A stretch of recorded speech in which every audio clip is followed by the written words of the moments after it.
Guys, आप लोगों ने बहुत सारी मूवीज में समुद्री डाकुओं को अपनी एक आंख पे काली पट्टी बांधे देखा होगा और हम ज्यादातर लोग यही सोचते हैं कि उनकी आंख फूटी हुई होगी, शायद इस वजह से उन्होंने काली पट्टी बांध रखी होगी, है ना।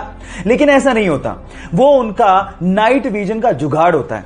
एक्चुअली बहुत बार डाकुओं को लड़ते लड़ते जहाज के डेक में जाना पड़ता है और वहां पर बहुत ज्यादा अंधेरा होता है और हमें यह भी पता है कि उजाले से अंधेरे में जाने पर हमारी आंखों को एडजस्ट करने में समय लगता है। उसी एडजस्ट करने में लगने वाले समय को कम करने के लिए वो अपनी एक आंख पे काली पट्टी बांधते हैं ताकि जैसे वो अंधेरे में जाएं उसे हटाएं और उन्हें अंधेरे में दिखाई देना शुरू हो जाए।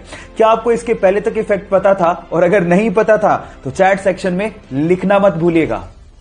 गाइज, 2 लाइफ सेविंग हैक आप लोगों से शेयर करता हूं। नंबर 1, अगर आपको मच्छर काट जाए और बहुत ज्यादा खुजली हो रही हो, इन दैट केस आप नेल पॉलिश लो और उस जगह पे वो नेल पॉलिश लगा लो, आपकी खुजली बहुत ज्यादा कम हो जाएगी।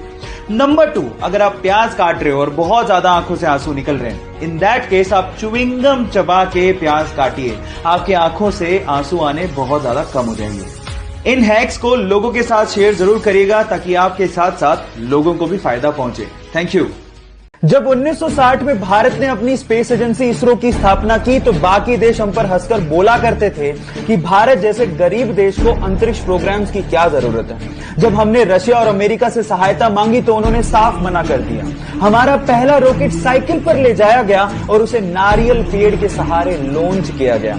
इतने बुरे दिन देखने के बावजूद भी आज इसरो ने भारत को अंतरिक्ष प्रोग्राम्स में बुलंदियों पर पहुंचा दिया है। भारत 2013 में मंगल ग्रह पर पहली ही कोशिश में पहुंचने वाला पहला देश बना और साथ ही साथ इसरो ने 2017 में एक ही रॉकेट से 104 सैटेलाइट को लॉन्च करके रिकॉर्ड बना दिया और आज इसरो वर्ल्ड की रिनोन स्पेस एजेंसीज में से एक है। So proud to be an Indian. Guys, क्या आपको पता है कि हमारे देश में एक बार 0 रुपए के नोट भी छापे गए थे? अब आप लोग कहेंगे 0 रुपए के नोट वो किस काम के? डोंट वरी, मैं आपको बताता हूं।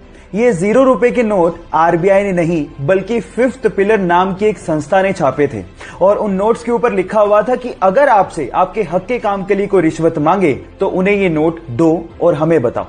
ये एक्चुअली एक तरीका था अपना गुस्सा जाहिर करने का, क्योंकि आपके हक के काम के लिए कोई रिश्वत क्यों मांगे। ये भ्रष्टाचार को कम करने का तरीका आपको कैसा लगा? चैट सेक्शन में लिखना मत भूलिएगा। गाइस, मान लो कि अगर किसी दिन डॉल्फिन और शार्क की भिड़ंत हो जाए तो क्या होगा? तो आप लोग कहेंगे कि प्यारी सी दिखने वाली डॉल्फिन इस खतरनाक शार्क का क्या बिगाड़ लेगी? तो आप गलत हैं। एक्चुअली डॉल्फिन शार्क से ज्यादा फुर्तीली होती है और उसके पास एक हॉरिजॉन्टल पूंछ होती है जो कि उसे ऊपर से नीचे और नीचे से ऊपर तेजी से जाने में मदद करती है और इसी वजह से डॉल्फिन अपने मजबूत मुंह से नीचे से ऊपर जाते हुए शार्क के नाजुक पेट पे हमला कर देती है और यही वजह है जिसकी वजह से शार्क डॉल्फिन से डरती है। गाइस, जो दिखता है वो होता नहीं है। क्या आपको इसके पहले तक इफेक्ट पता था? और अगर नहीं पता था तो चैट सेक्शन में लिखना मत भूलिएगा। न्यूजीलैंड पूरी ही दुनिया के लिए कोरोना के खिलाफ जंग में एक मिसाल बन चुका है। 50 लाख की आबादी का यह देश अब पूरी तरह से कोरोना से फ्री हो चुका है। उसके पीछे का रीजन है उनकी नीतियां। एक्चुअली जैसे ही 26 फरवरी को पहला केस आया, वहां की गवर्नमेंट ने सख्ती से लॉकडाउन को लागू कर दिया और उसके बाद सबसे अच्छी बात यह रही कि वहां की जनता ने अपनी प्रधानमंत्री का विश्वास किया और लॉकडाउन के नियमों का सख्ती से पालन भी किया और नतीजा यह निकला कि पिछले 18 दिनों से वहां पर कोरोना का एक भी केस पॉजिटिव नहीं निकला है। Today there are no active cases in New Zealand. यहां न्यूजीलैंड से सीखने लायक बात यह है कि अगर हमें कोरोना के खिलाफ जंग को जीतना है तो जनता और गवर्नमेंट दोनों को साथ मिलकर काम करना पड़ेगा। इस मैसेज को शेयर करिए ताकि लोगों में जागरूकता फैले और हम भी कोरोना फ्री नेशन का सपना साकार होता देख सकें। इस कोविड-19 के टाइम पे अगर आपने किसी को कॉल किया हो तो अक्सर आप लोगों ने ये कॉलर ट्यून जरूर सुनी होगी। कोरोना वायरस या कोविड-19 से आज पूरा देश लड़ रहा है। पर मेरा सवाल यह है कि इस कॉलर ट्यून में आखिर आवाज है तो है किसकी? डोंट वरी, मैं आपको बताता हूं।